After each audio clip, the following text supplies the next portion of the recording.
They laughed at it. They mocked it. They said it sounded funny, strange, or hard to understand.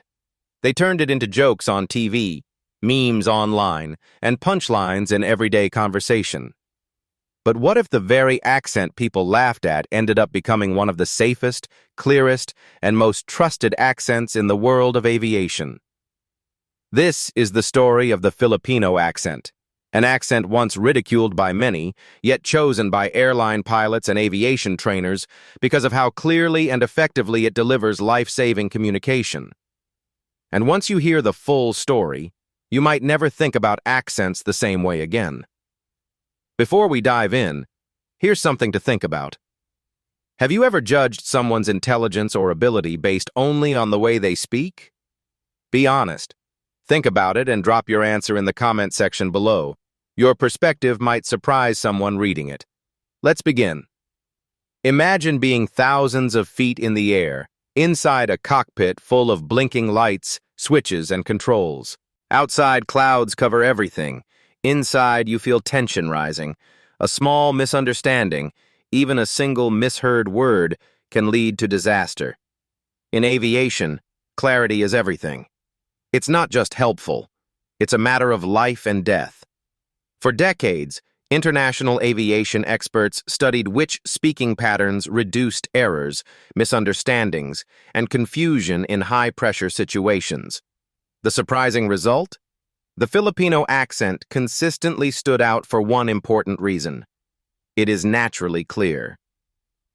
Filipinos pronounce letters and syllables exactly as they are spelled. Vowels remain crisp. There is very little slurring. Words are spoken with steady rhythm. And most importantly, Filipino speakers tend to avoid heavy intonation that could distort meaning.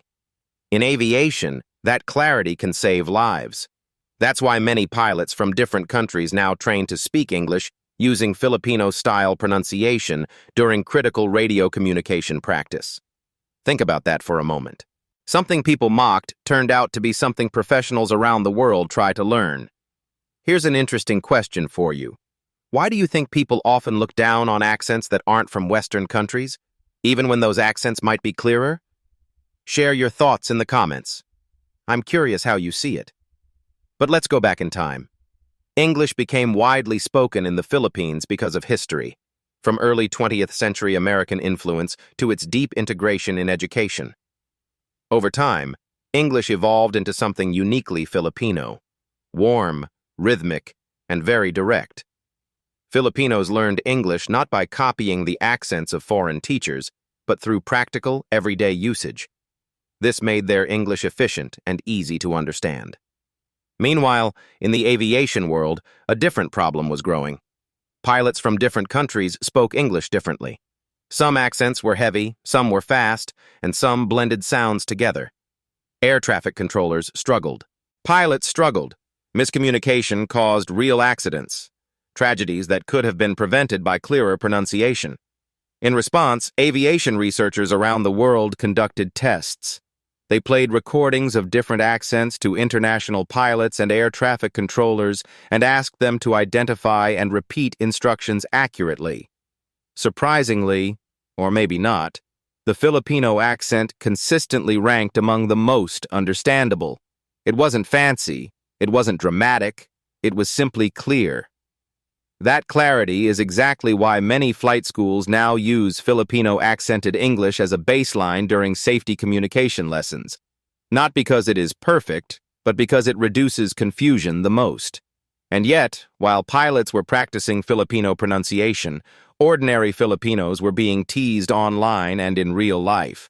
Students were laughed at for saying beige instead of beige, or spaghetti with a strong E. Call center agents spent hours in training classes trying to remove their natural accent, even though customers often understood the Filipino accent better than the artificial ones they were told to imitate. This raises an important question. Who decides what a good accent sounds like? And why do we let those ideas shape our confidence? Share your answer in the comments. I'd love to see what you think. What many people don't realize is that the Filipino accent is built on logic. Filipino languages treat letters consistently. If an A is written, you say it as A. If an E is written, you pronounce it clearly. There are no silent letters, no sudden changes, no complicated twists. This gives Filipino English its trademark clarity. And pilots need clarity more than anything. Imagine a pilot mishearing descend to 240 as climb to 240. That mistake can send a plane into another aircraft's path. That is why aviation communication is designed to be simple, steady, and unmistakable, exactly the way Filipino English naturally sounds. Now ask yourself this. If you knew your way of speaking could save lives, would you still feel insecure about it? Or would you embrace it proudly? Tell me in the comments. Your answer might inspire someone else. The truth is, accents are not signs of intelligence. They are signs of identity, history, and culture. The Filipino accent reflects a nation that adapted, learned, and reshaped language into something uniquely its own. It reflects resilience, clarity, and warmth, and the world is finally starting to recognize that. Interestingly, Filipino call centers, one of the largest in the world, discovered the same thing aviation experts did. Customers from many countries find the Filipino accent friendly and easy to understand. The clarity of the accent reduces customer frustration, and the natural politeness of Filipino speech patterns makes communication smoother. But here's the twist. Many agents were still taught to hide their accent. This shows how powerful accent bias can be. Even when something works better, society often pushes people to imitate what it considers superior. That's why stories like this one are incredibly important. They challenge old ideas and make room for a new understanding. Speaking of new understanding, here's a question to think deeply about. What other things in life might we be judging unfairly simply because they don't look or sound the way we expect? Think about it, and if something comes to mind, share it in the comment section. If you're enjoying this documentary so far, make sure to like, subscribe, and share it with someone who needs to hear this message. The more people understand the value of clarity over imitation, the more confidence we can help build in people around the world.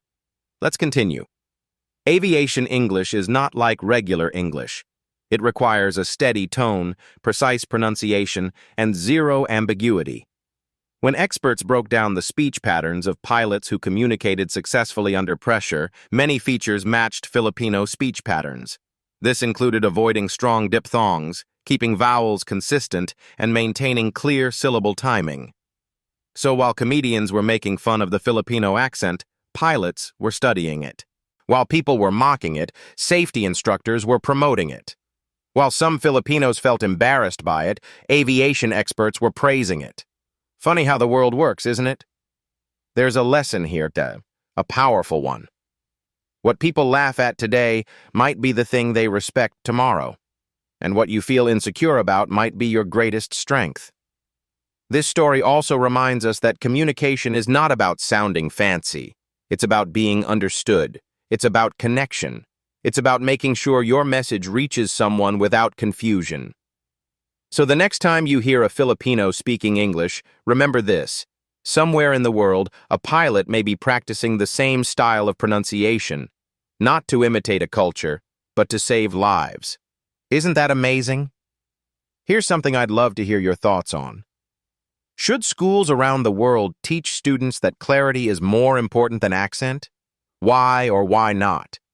Your answer might help others reflect on this topic more deeply. Go ahead and drop it in the comments. As we come to the final part of this story, remember this truth. Accents do not define intelligence. They define experience. They carry history, culture, and identity. They show where we come from and how we learn to communicate. No accent is superior. No accent is inferior. Each has its own strengths, and the Filipino accent's strength is clarity. And in a world where communication can save lives, that strength matters. If this documentary opened your eyes, or if it made you think differently, hit the like button, subscribe to the channel, and share this video with someone who might need a confidence boost today. And before you go, answer this final question in the comments. What part of your identity have you felt insecure about, and how can you start embracing it the way the world embraced the Filipino accent? Your story might be the next one worth telling.